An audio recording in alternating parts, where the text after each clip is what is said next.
اسی وجہ سے جو بڑے ہیں ماہرین ہیں وہ پلاننگ کا کہتے ہیں. اپنی زندگی کو آپ کیا کرو, پلان کرو, ایک پلاننگ کے تحت لے کر آؤ. ابھی دیکھو میں اپنے ایک واقعہ بتاتا ہوں. پچھلے ہفتے کیا ہوا, میرے بہت سارے کام ایسے کھچڑی کی طرح الجھ گئے.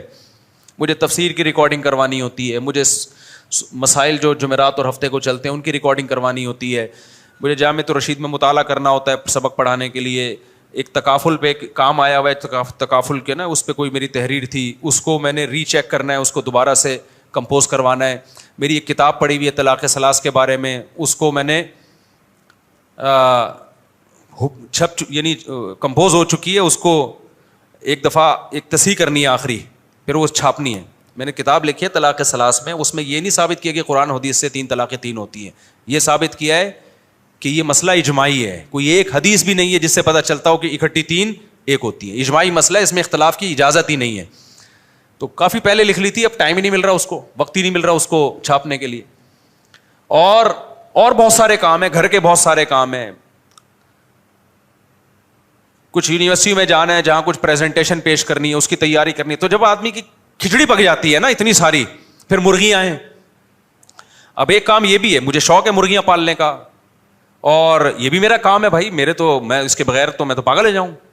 سارا دن آدمی دماغی کام میں لگا رہے تو یہ تو پاگل ہو جائے گا. تو جب تک آپ پلاننگ نہیں کرتے نا تو کیا ہوتا ہے, اس کا نقصان ہوتا ہے. غیر مفید چیزیں زیادہ آ جاتی ہیں آپ کی زندگی میں, اور مفید چیزوں کو ٹائم بولو نہیں ملتا. اب مرغیوں کو بھی میں نے ٹائم دینا ہے. وہ کیسے ٹائم دینا ہے؟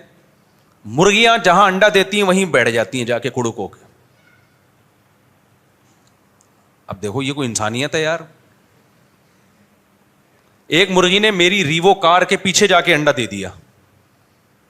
جو ریوو ہے نا ڈھالا میں جہاں گارڈ بیٹھتے ہیں وہاں انڈا دے دیا اس نے. اب روز وہیں بیٹھ کے انڈا دے رہی ہے. 7-8 انڈا دینے کے بعد کڑک ہو کے وہیں بیٹھ گئی. اب اس کو جہاں بھی اٹھا کے لے جاؤ اس نے ادھر ہی. اتنی ڈھیٹ مرغی, نسلی مرغیاں ایسے ہی ہوتی ہیں, وہیں بیٹھ رہی. ہم ہٹا کے تھک گئے, وہ ہٹ نہیں رہی. اب کیا ہو رہا ہے میرے ساتھ کراچی میں ہر جگہ بیان کے لیے جا رہی ہے وہ. ہم نے کہا یہ تو ڈھیٹ ہے, یہ تو ہٹ کے. جو نسلی ہوتی ہیں وہ بڑی ڈھیٹ ہوتی ہیں, جہاں انڈا دیا ہے وہیں بیٹھے گی وہ, چاہے انڈا ہو یا نہ ہو. وہ کہہ رہی انڈے یہیں لا کے رکھے گا تو میں, کیونکہ مرغی کو ڈر ہوتا ہے کسی اور کے انڈے میرے نیچے رکھ دے گا یہ لا کے.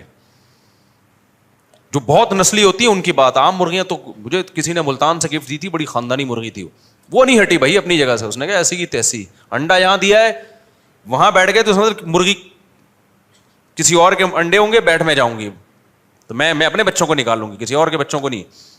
تو اب وہ جہاں ہم جا رہے ہیں لوگ بھی دیکھ رہے ہیں یہ مفتی صاحب مرغی کدھر.